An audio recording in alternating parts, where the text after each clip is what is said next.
Hello guys, and welcome to another PTS build. This time we're coming with a Stamina Templar build, and this is a build that's a little bit special to me because this is a build that I've tried to do in the past. If you don't know, it was called Shatter. It's a max HP, medium armor Stamina Templar build that uses Blazing Shield. Now, this is a build that I've really wanted to do in the past, and it just hasn't been that effective. But like many things that weren't effective in the past, thanks to this new patch, we're able to come up with some really cool changes and make the build work. So I'm showing you guys the build. And another thing that I quickly want to note about this build is that yes, it is a Templar build, but this build principle for it can work for any class. So if you want to do a max HP, medium armor, kind of like higher DPS, high HP spec on a Dragon Knight or any other class, you can go for it. And the other classes have HP-based skills like the Templar's Blazing Shield that they can use to substitute for that ability. So it's just a thought if you guys wanted to give this spec a try across something else. But let's jump into the build.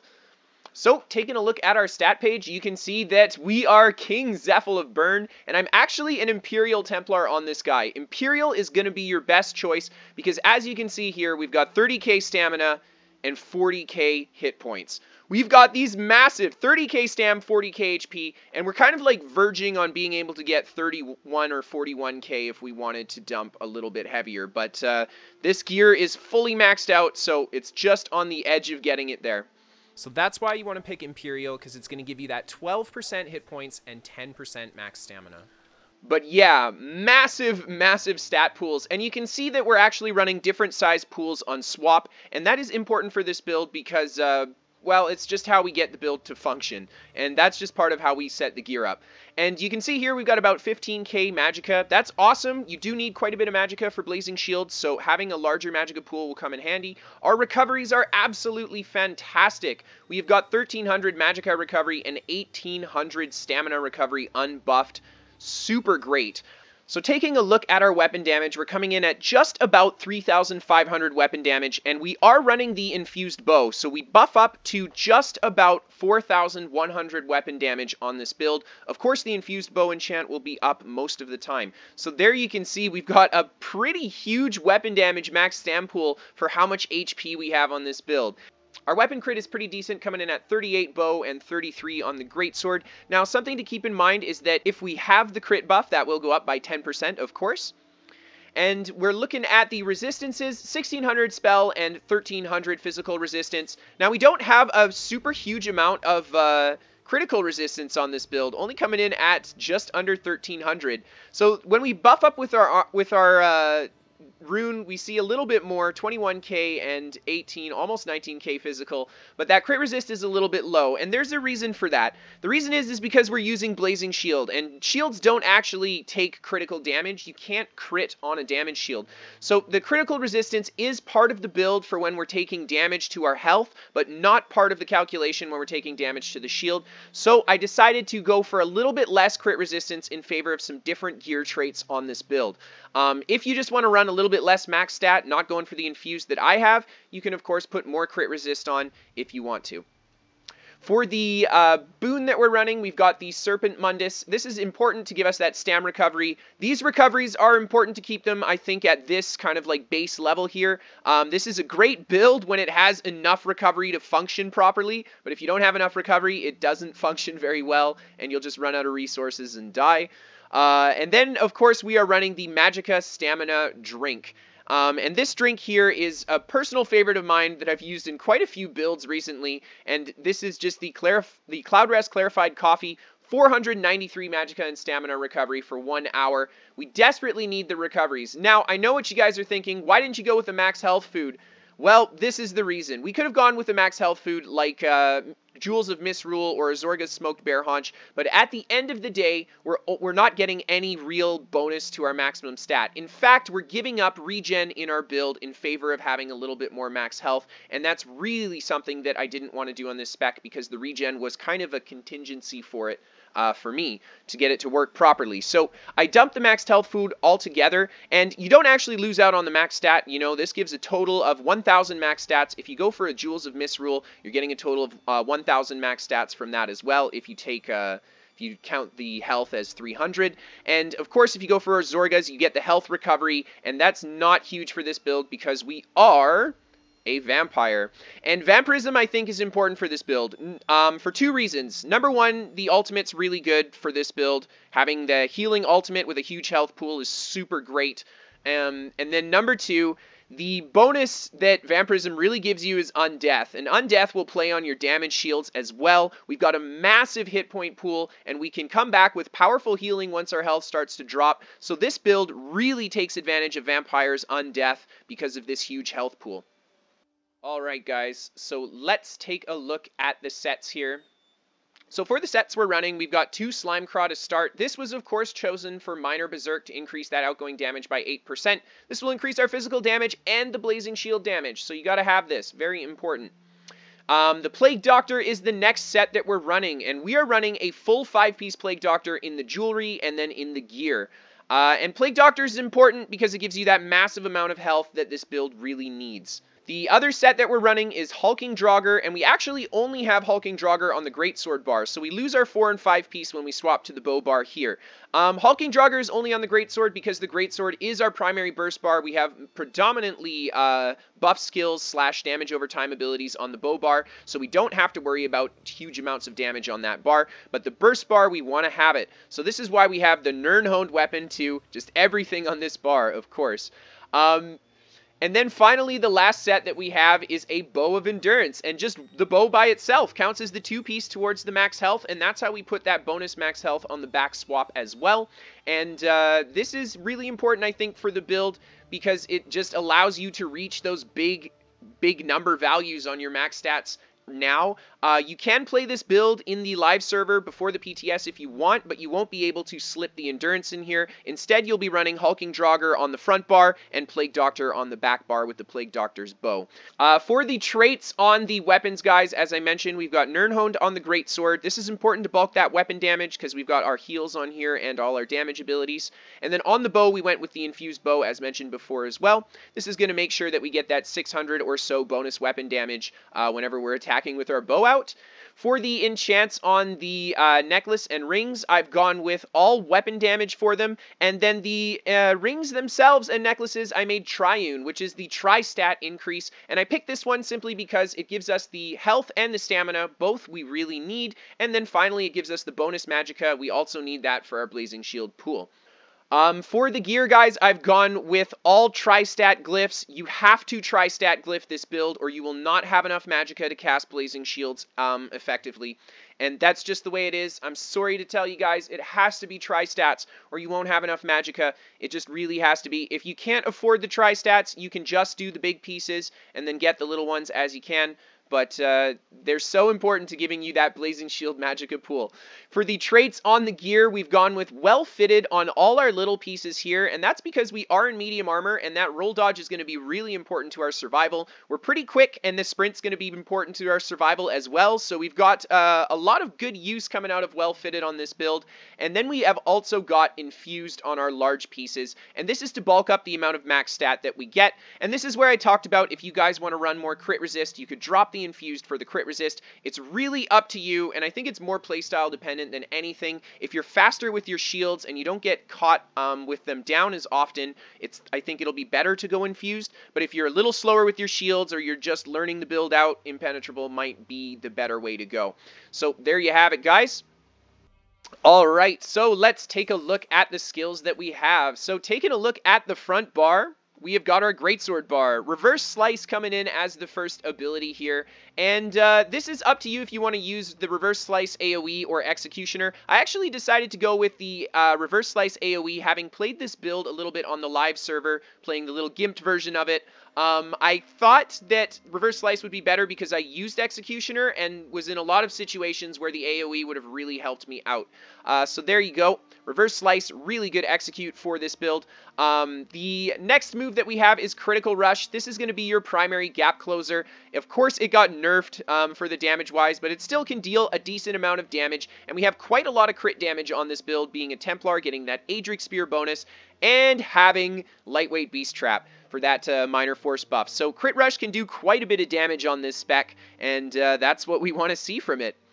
And of course, the next ability is Lightweight Beast Trap. This not only will increase my maximum weapon damage by 3% because it's a Fighter's Guild skill, it gives me access to the fantastic dot of the Beast Trap and that minor force buff. Now, the reason that I went with the Lightweight Trap is because I actually like the fact that you can throw it. It's a really great move. The Rearming Trap is a fantastic choice as well for PvP, but being able to throw the trap just gave me the ability to put it down in a situation where I could run towards the trap and lure an enemy on top of it. Usually it's tough if they see you throw the trap down at your feet, they know to avoid it. So I liked the Lightweight Beast Trap for the ability to use it at a distance, but it's really up to you guys which morph you want to use here.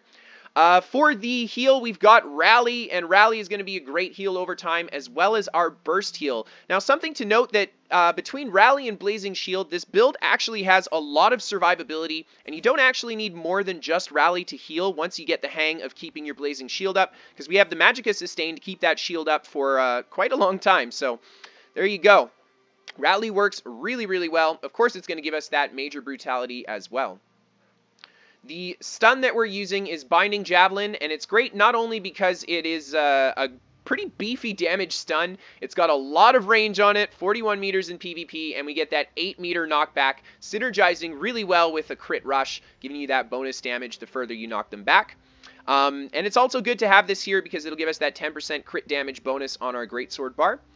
For the ultimate, I went with Flawless Dawnbreaker. Now, if you guys want, you can do Dawnbreaker of Smiting. It's a really good ultimate too. That being said, we're running Clouding Swarm on this build, and I think Clouding Swarm is a better ultimate for this spec to deal AoE damage to a large group, just because of how much survivability it gives you on top of the damage that it does. But Flawless Dawnbreaker is a good option too if you want to have that big AoE burst stun. Or sorry, Dawnbreaker of Smiting. But I went with Flawless for the increased weapon damage because I felt like this spec needed it. We were kind of pushing the limits of where we could put our stats here. We didn't have a lot of stats to play with or anything left over really. So that bonus 5% weapon damage does go a ways to increasing our damage and healing. And then on the bow bar, so this is our 40k hit point bar. And, well, this is why. We've got Poison Injection as the first ability, a fantastic damage over time, and of course it'll deal more damage as their health begins to drop. This is a great skill. I highly recommend you run it on pretty much any stam build running a bow. Structured Entropy is the next ability. This is actually not a skill that I use while in combat. It's only here for that 8% increased max health bonus, and that's to buff up the size of our Blazing Shield. Now, it's up to you if you want to run this. I mean, if we look at our max health with Entropy on, I'm at 40 point almost 40.1k, so 40,680. We take this bad boy off, and we go to 38,450. So we gain just over 2,000 max health for slotting it, and it's kind of up to you guys if you feel like you want to slot it or not. This is kind of the freebie spot for this build. You can put any skill you want here, really, and it'll be effective. I tried a variety of different skills here. I tried Vigor, I tried Power of the Light, and I tried Structured Entropy. And I liked all of them, so I didn't really have a favorite. I think Structured Entropy is kind of my favorite because it looks the best on the stat sheet. So there you go. But it doesn't have much function. Vigor was kind of nice, I think, because it gave you that extra healing in the situations where you really needed it. There wasn't a ton on this build where I felt I needed Vigor, though. And Repentance is also a good choice, too, if you want to have that bonus sustain pottle for that extra damage potential. And then, of course, the next ability is Blazing Shield. This is the ability we built this build around, pretty much. I wanted to put Blazing Shield on my Stamplar and still deal damage, but have a viable Blazing Shield. That was the whole build, so there you have it. And I think that it turned out pretty good. The value of this shield is just under 9,000 in PvP for this spec. A 9,000 Blazing Shield, or a 9,000 damage shield is not that bad, and the fact that it's dealing damage back when it explodes is pretty sweet. So, there you go. This is your primary Magicka dump for the build, definitely. And you almost want to keep this shield up 100% of the time if you can. You have the sustain to potentially do it. The next ability we have is Extended Ritual. You guys know why this is here. Remove those five harmful effects from yourself. Very powerful purge. Gives you a little bit of a heal over time and a synergy that allows your allies to remove the harmful effects as well. It's fairly expensive, and normally you'll be going for Blazing Shield over your purge, but you cannot play Templar without the purge, man. It makes Templar so strong in PvP. I love it. Such a good mainstay skill for Templar. Definitely, definitely helpful. And then finally we have the armor bonus, and this is restoring focus. And I like this bonus because it gives you both of the resistances as well as minor protection and minor vitality, so we get the healing bonus, and the minor protection bonus actually counts towards our damage shields. So that is super awesome. That couples with our undeath to make our damage shield more powerful than an actual 9k damage shield would be. So there you go. And then finally, guys, the ultimate is Devouring Swarm. And if we switch to our Greatsword bar, you can see we actually get a decent tooltip on our Swarm for this build. We get up to 4,754 per tick once every 5 seconds, healing you for almost 3k for each damage for each enemy that you hit. Fantastic ultimate. Devouring Swarm into Blazing Shield. I've been able to actually flatten players with it. It does a lot more damage than they think it will, and you can easily use the healing from Swarm and the shield to tank out a lot of damage while returning a lot of damage at the same time. This is an awesome kind of Berserker ultimate with the Blazing Shield. You just pop your Swarm and you pop your shields, and you become a very dangerous target to sit next to for a while. So there you have it, guys. Alright, so we'll take a look at the champion points now. Starting in our tower tree, we've got 31 Warlord, 13 Sprinter, and 3 Bashing Focus. You gotta break free, you gotta sprint, and you gotta bash in that order. So there you have it, guys. That's kind of how you want to invest these points. In the Lover tree, we got 64 Arcanist, 64 Mooncalf, and actually nothing in Tenacity. You could put a few points in here if you want, but we have pretty decent sustain, and you don't want to be relying huge on your heavy attacks for a medium armor build to stay alive anyway. We've got the great recoveries, so that's why we've dumped so much in here. If you want to put some in Tenacity, you can always take it out of Arcanist. Not as important as Mooncalf. And of course, the important passive here is Wind Running. Not only give you that little bit of a movement speed bonus, but that Magicka recovery while you're sprinting is going to help you keep those Blazing Shields up, and it couples really well with the medium armor Blazing Shield build. The Shadow tree, we got 44 Tumbling, 31 Shadow Ward. We've got to roll dodge, and we've got to block. They're both very important for PvP, and that's why we invested in them. Of course, a little bit more in Tumbling because we are in medium. Alright, so taking a look at the Apprentice tree, we've got 32 in Blessed, and this is to buff up our healing. The important passive here being Spell Precision. This is going to determine how often our Blazing Shield crits. Just a little fun fact, when I started this video, I forgot to have that passive, so it didn't have the 12% bonus crit that it had before, but it now has it on the character sheet. In the Atronach tree, we've got 61 Master at Arms and 31 Physical Weapon Expert. Master of Arms, of course, is our single target attacks. This is going to be great to bulk up things like our Crit Rush and our Javelin, dealing a lot of our burst damage. And Physical Weapon Expert is going to bulk up our light and heavies. Very, very nice. In the Ritual tree, we've got 49 Mighty, 38 in Piercing, 13 in Precise Strikes, and 26 in Thaumaturge. So, nice equal spread here. Big focus on Mighty because, of course, we are in PvP, and then followed closely by Piercing for that bonus penetration. And then only a little bit in Precise Strikes because crits, unfortunately, got nerfed pretty hard in the coming Summerset patch. And then 26 in Thaumaturge. There you have it. Just a few points in here because we do have quite a few damage over time abilities, and this is just going to bulk up how much damage they do. Blazing Shield is also a damage over time ability. Interestingly enough, it is affected by this as well. In this Steed Mundus, we have got 40 Ironclad and 52 Resistant. Ironclad's going to reduce our incoming direct damage we take, and Resistant is going to provide us with all of the crit resist that this build has. So this is the really important red passive. If you don't have a lot of champion points, you want to make sure you get the crit resist first, and then start investing in the other things. 2 in Spell Shield, 2 in Medium Armor Focus. This is because I had a few points left over, and this was a good spot to put them. 27 Hardy, 27 Elemental Defender, reducing the incoming damage we take from both physical and magical attacks. We did not invest in Thick Skin because, yes, we are a Templar. And then finally, we have got 19 in Quick Recovery and, oh my, 81 in Bastion. Yeah, and I did this on purpose. I was like, how much can I put in Bastion? And how much should I put in Bastion? And then it dawned on me, is like, I've got so much Magicka recovery, and I'm pretty much just using Blazing Shield. We should dump a lot in there. So I put 81 points in here, because you shouldn't put 100 points in Bastion. You get 24% at 81, and you get 25% at 100. You stop at 81, guys. You don't have to put this many in. I would say put at least 60 points in Bastion for 20%, but the higher that you put, the better your Blazing Shield will be, and the more damage it will deal to your opponents. And that's the kind of important thing to remember about the Blazing Shield build and Bastion, because yes, these other passives will reduce the amount of damage that my Blazing Shield takes, so investing in them could essentially give me a stronger Blazing Shield, but putting more points in Bastion will give me a harder hitting Blazing Shield. So there you have it. That's why we've put so many points in here.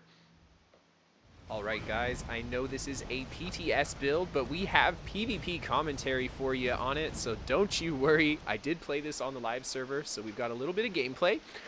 That being said, if you guys want to catch me playing these builds while I'm making them, feel free to drop by my stream sometime. Link, of course, is in the description of the video. And yeah, you guys can check it out when I'm putting this stuff together, so you get to see it before it winds up on YouTube. So there you go. Let's jump into this fight here. Looks like I had to send some PMs. Very important. We're going to engage with this Warden here, and he does not break the stun. Bad call. Punish him with the ultimate right into the Executioner there. And there you just get to see the burst. I mean, you guys saw a little bit in the intro clip, and there's another just beautiful kill there. Look at the burst on this build. We've got 40k HP right now, and we're running around hitting people pretty darn hard. So another thing I want to note about this particular clip here and the first clip that you saw is that I'm using the the Jewels of Misrule, so I have a little bit less regen and a little bit more HP than I would normally have on this spec. And I'm actually running Repentance here too, so there you go. Anyhow, we'll get to commentating the fight, because more and more blues are going to show up at this location, as always, because what are we doing? Picking a fight at the base of a resource. That's exactly how you get guys to show up to kill you. Pick fights with them in their land. So here you can see the blues come out, and I go into the Clouding Swarm and go for some Blazing Shields. These guys respond well. They all jump off of me right away. They have been fighting me a little bit here, so they're aware of how much damage I can do, and they're also aware of my hit point value. Something I also wanted to mention about this build is that you are still in medium armor, so don't get the impression that because you have 40k HP, you can just take insane amounts of damage that a heavy armor player with 40k HP could take. You can take a lot of damage with your Blazing Shield, but you have to remember that you're still frail and you still want to play like a medium armor build. As you can see here, we're using lots of movement and just weaving shields in between. And those damage shields are going a long way to making sure that these guys can't really touch our hit point bar. So here you can see we get a nice little combo off on this Sork here. We get him with the stun, pulling him away from the rest of the group, just using these pillars here, and of course making sure to use the movement. It's an interesting combination, I think, going for the movement and the Blazing Shield, and I think it works really well defensively, to be honest. So I have the 5 guys on me, or 6 guys on me here, and I'm going to continue to try to tank them out. Very low resources, so we're going to try to hold off until the next pot comes up. And here you can see I'm just using the line of sight and using the roll dodge movement speed just to make sure that I take as little damage as possible, rolling when everyone is about to drop the attack as I face towards them. And here you can see I managed to stall just long enough to get the pot. Keep in mind that I do have less regen. If we were playing the non-Jewels of Misrule spec, we probably wouldn't been so tight for resources here, so I think it would have gone a little bit better, but we do manage to actually finish off a guy there that got sniped by one of the Nightblades, and they all go after the Nightblade now, deciding that I'm not worth the time for a bit, and I managed to put a bit of damage into that Warden. Unfortunately, I get stunned before I can finish my combo off on him there, and I go back to kiting around the pillar here.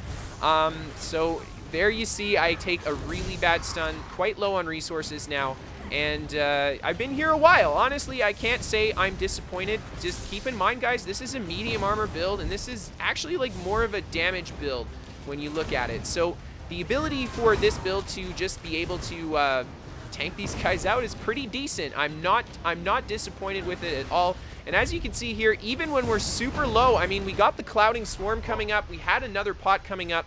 Potentially, had we made some different moves or pulled away from the pillars, we could have kept that fight going. Anyhow, let's move on to the next clip that we got. And this is another fight on a resource, but this time we're by ourselves and we're at Sejanus. And I'm just trying to kill the guards here, and a yellow player comes out and I take a peek at him. and he starts attacking me a little bit. I just finish off the one guard that I'm working on because I don't want to have too much to deal with, and he is a Nightblade, so he marks me. I go right into my Clouding Swarm just to make sure I can put the pressure on him, and to make sure he doesn't try to, like, you know, stealth away or something. He doesn't even try to stealth. He does a little bit to heal himself and just ends up going down to the Swarm and then an execute. A couple more yellows come out. I still got the guards after me, but if you look at these yellow players, they actually have a ton of HP as well. So everybody fighting here is a high HP build right now, and I think I have the highest damage out of these guys by quite a bit, and you'll really see that take effect as we continue fighting these guys. Now, I'm just being a little bit cautious here because I know that we have this other Nightblade coming up, and he's got the lower HP. I know he's probably going to be dealing more damage than the other two, so while this guy is out here, he's going to be my primary target. This is not a flagged resource, so I'm going to have to deal with respawns or retreat. So there you go. In this clip, I am running the regen drinks, so here you can see my sustain looks better than it did in the last clip, but my max HP is a little bit lower, and that's something that'll be alleviated, of course, in the PTS when Summerset comes live. And these guys are trying to res. I'm not really sure why, but it catches one of these guys off in a bad position. And there you see, I actually have the damage to take down another 40k HP player in heavy armor. And he goes down right there. And this guy here is just not any damage at all. I mean, he's got some stuns, but he's literally doing nothing but tickling me. The other guy comes out here too, and he's not doing much damage either. So I'm just gonna face tank these guys and beat him up a little bit. He's going to get this res off because I take the bash from the guard into the chain stun javelin that you can't break, but it costs your stam anyway and makes you roll on the ground. Absolutely hilarious. Just big bugs there, but you can see that the Blazing Shield has done its job here. These guys' HP are not at full. They've been worn down, and they either have to constantly be healing themselves, as you see him throwing his ult down here, or they have to back off and give me some respite from the attack. And that's the big advantage of Blazing Shield, is that you can really just hold your position with it, and it's something that medium armor struggles to do. So I enjoyed being able to just sit in front of these players, because normally, you know, you guys have seen me play a wide variety of builds, and most of them are the dodgier, higher damage specs. There you see the beautiful combo. We get the stun into the Beast Trap, crit rush. Absolutely fantastic finish on that guy there. He doesn't break the CC, but I think at that point he's just like, okay, that's it. I'll just take the respawn and come back out. But these guys here, they continue to beat on me. I get a nice interrupt on this guy's heal here, and he almost survives, but I managed to just get the crit rush off on him and make it out of there. So guys, there's not a lot of footage, as this is a PTS build, and I put it together rather quickly. I hope you guys enjoyed the video. If you did, feel free to hit that like and subscribe button. And finally, what ends up happening here is I go to hit the record button, and I just get killed from behind while I'm looking down at my keyboard. So lesson learned, don't look down at your keyboard. Anyway, guys, I hope you enjoyed the video. We are sponsored by What the Fast, a VPN for gamers. If you guys get shit ping to ESO or any other games and you feel like you want to get better ping to your favorite games, maybe a VPN is what you need to get that. They are free to try. What the Fast is free to try, guys, from the link below. It's a local Canadian company. I've been using it for half a year now, and it's been absolutely fantastic for ESO. So I implore you guys to check it out. Otherwise, have a good night, and I'll see y'all next time.